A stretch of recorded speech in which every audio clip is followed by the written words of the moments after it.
Have you ever watched your dog and just wondered, what is really going on in their head? What are they trying to say? I mean, animal communication is happening all around us, but is it actually language? Let's dive in and figure out what truly separates a human conversation from an animal's call. It seems like a pretty simple question, doesn't it? Do animals have language? Well, the answer is way more complex, and honestly, way more fascinating than a simple yes or no. And it really gets to the very core of what makes us human. The natural world is just buzzing with communication. I mean, you've got whales singing these incredible, complex songs that can travel across entire oceans.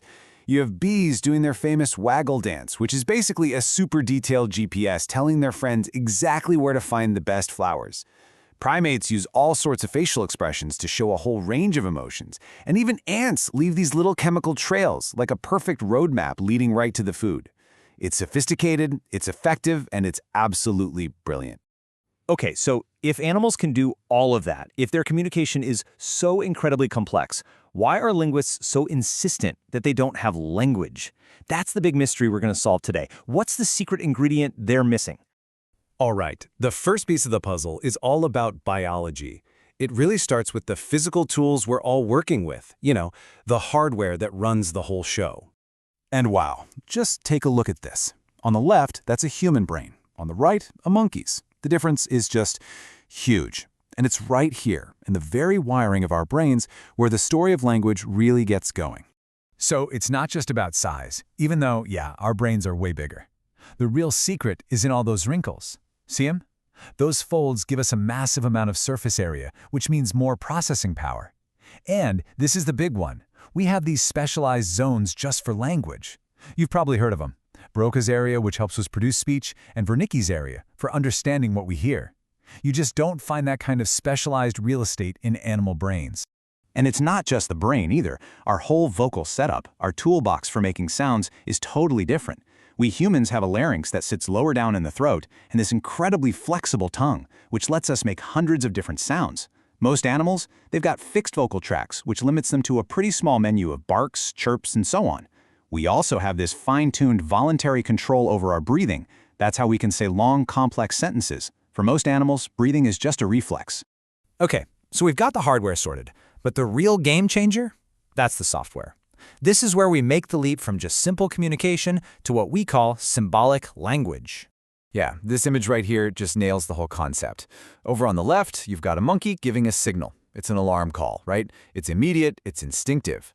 But on the right, you have two people having a conversation.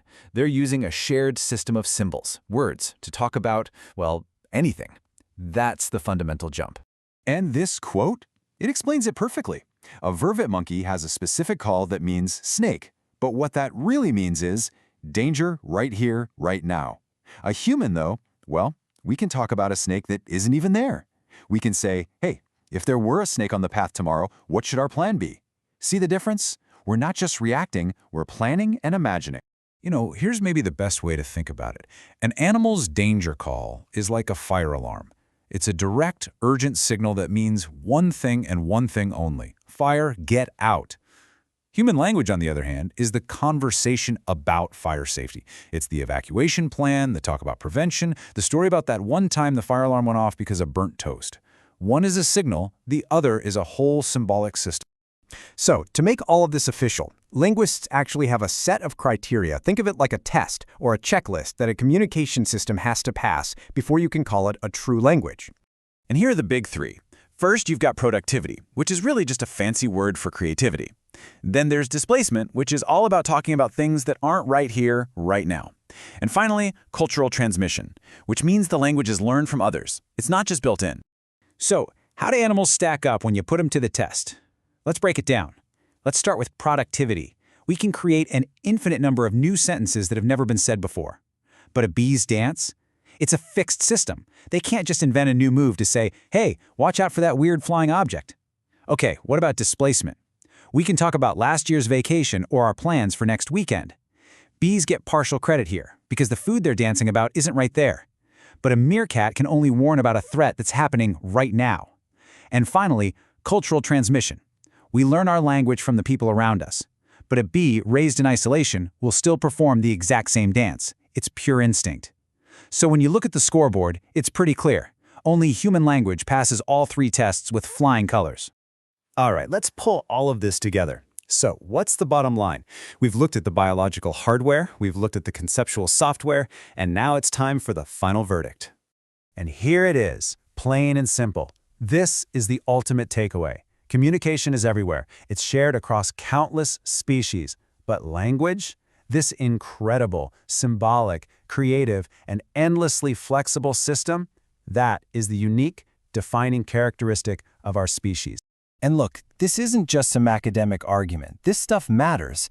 Language is the key that unlocks everything that makes us, well, us.